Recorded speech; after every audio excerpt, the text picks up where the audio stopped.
Alright, so today we're going to make a chicken parm sandwich. Chicken parm's already healthy enough, fried chicken and cheese, so might as well make it healthier and put it in between two pieces of bread. So first thing to do is to make the tomato sauce. If you're lazy, you could always just use like store-bought tomato sauce or marinara sauce. To be honest, even pasta sauce, it'll be okay.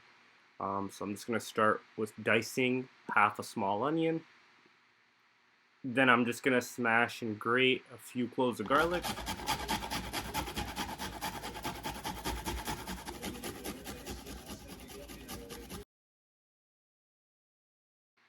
And then I'm going to add some olive oil to a pot. Once that's nice and warm, go ahead and add my onions. Cook them until they're nice and soft.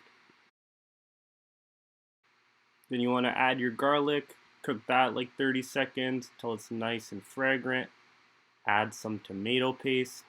Stir that around. Coat the onion and the garlic in the tomato paste. Then I just add some chili flakes. And again, once that's nice and fragrant, I'm just going to go ahead and add my tomato sauce. And then I'm also going to just rinse out the jar of tomatoes with some water and add that as well. Make sure I get as much as I can in there.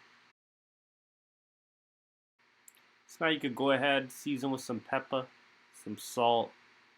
I also like to add just a pinch of sugar, like right here, to my tomato sauce. Tomatoes are naturally pretty sweet, and especially if you have canned tomatoes, they can taste a little tin-like, so the sugar kind of helps with that.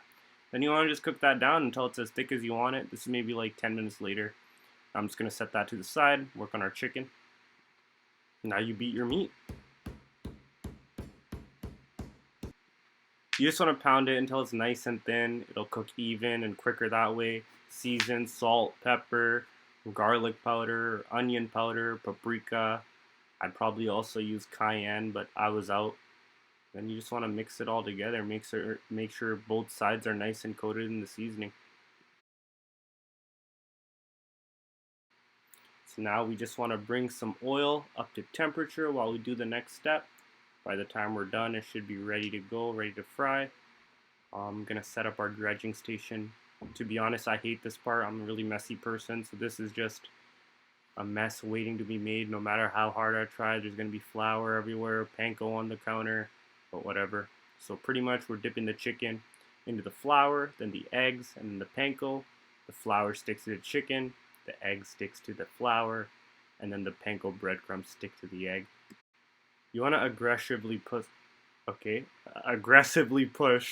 the breadcrumbs into the chicken.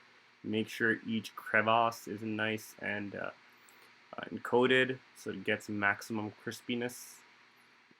Once you're done with both pieces, your oil should be up to temperature.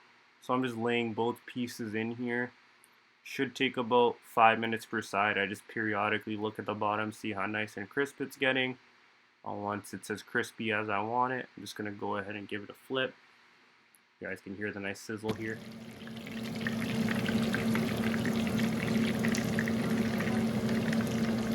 The reason we pounded the chicken was to get it nice and thin, so now pretty much once the breadcrumbs are crispy on both sides, you know the chicken's going to be cooked in the middle. And once you're done and it's as crispy as you want to go ahead, put that on a sheet tray. Add your tomato sauce from earlier. And once you add as much sauce as you want, we're going to top that off with some mozzarella cheese. More the merrier, to be honest. My dog's going crazy in the background for this cheese. Thankfully, you guys can't see that. And then we're just going to pop that under the broiler until the cheese is nice and brown and melted. In the meantime, you can heat up your buns. Make sure those are nice and toasty. And just a couple minutes later, because the broiler's so hot, there's your chicken. The cheese is nice and brown and toasty and melted. Chicken's crispy, pretty bussin'. Then I like it nice and extra saucy, so I'm just going to add some extra sauce to my buns. Then you could go ahead and add your dank chicken. And there you have it. Top it off with the top bun. Just kidding, I'm really healthy, so I'm going to add some basil. I did not forget, but for real, it's a really heavy meal, so the basil helps just kind of cut it down. And then you could top it off. And there's your chicken parmesan sandwich. That I just realized I didn't add any Parmesan to. It's just sitting in my fridge, but tasty sandwich nonetheless. And that extra egg from the Dredge for the dog. Everybody eats.